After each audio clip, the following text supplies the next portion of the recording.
Our next destination was Horseshoe Bay at Peel Island, which is just north of Russell Island off the coast of Brisbane. We want to check the inside route from the Gold Coast up north. It is quite tight in spots. It's less than 2 meters deep in some spots, and our draft is 2.2 meters, which means that we can only make it at the high tide.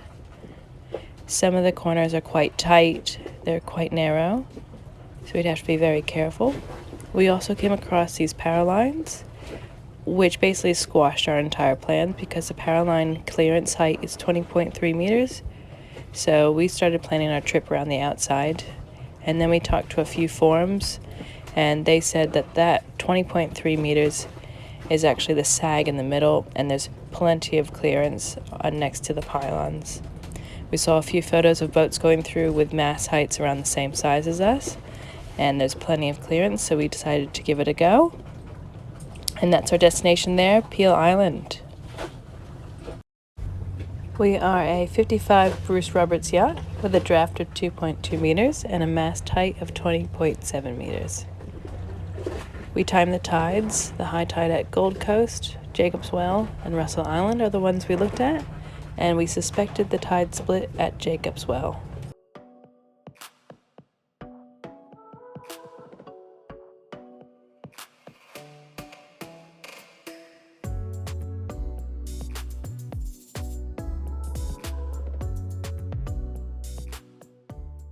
Here we are starting our trip, and the first place we passed was Sovereign Island, which is an island made up of absolutely gorgeous mansions. While going past it, I took the time to do a bit of real estate shopping and a bit of a sticky beak. And that's a beautiful house that I thought that we could someday live in. Here we are heading north. Sam's driving, and it's a gorgeous day.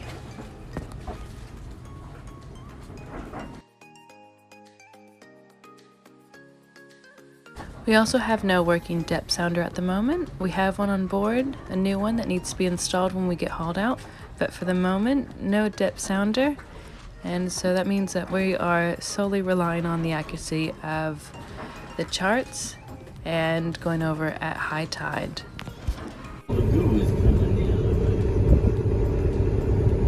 So here we are approaching the first tight corner.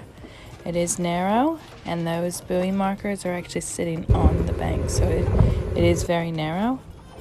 And here we are starting to make the turn. And there was another boat as well in the channel coming towards us, and they stopped to let us through, which was really nice.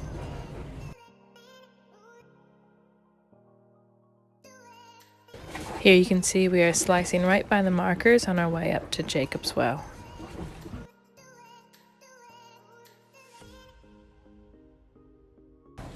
Here we are coming up to Jacob's Well.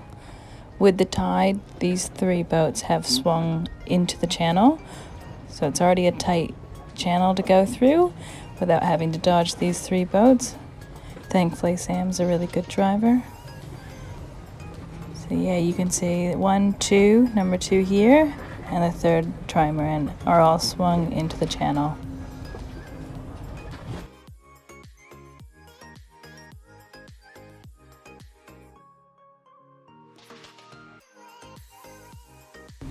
And right up ahead you can see the marker, so those three boats were swung well into an already narrow channel.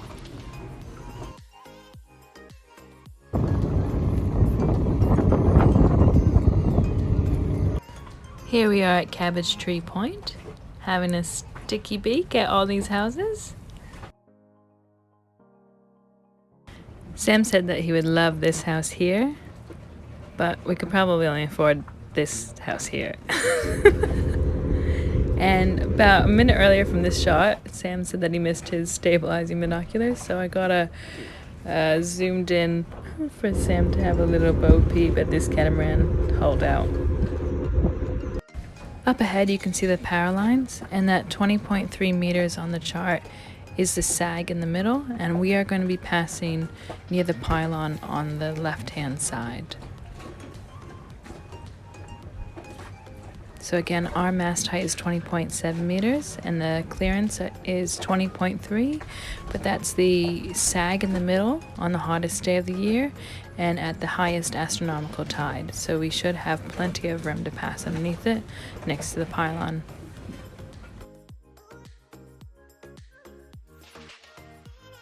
And here we are passing with plenty of clearance between our mast and the lines. And here we go on out the other side through the tight passages near Russell Bay. Still at high tide, going straight through, and we're headed to Peel Island.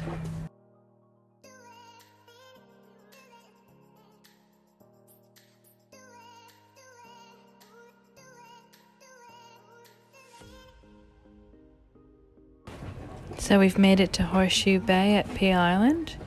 There's a few other boats anchored here.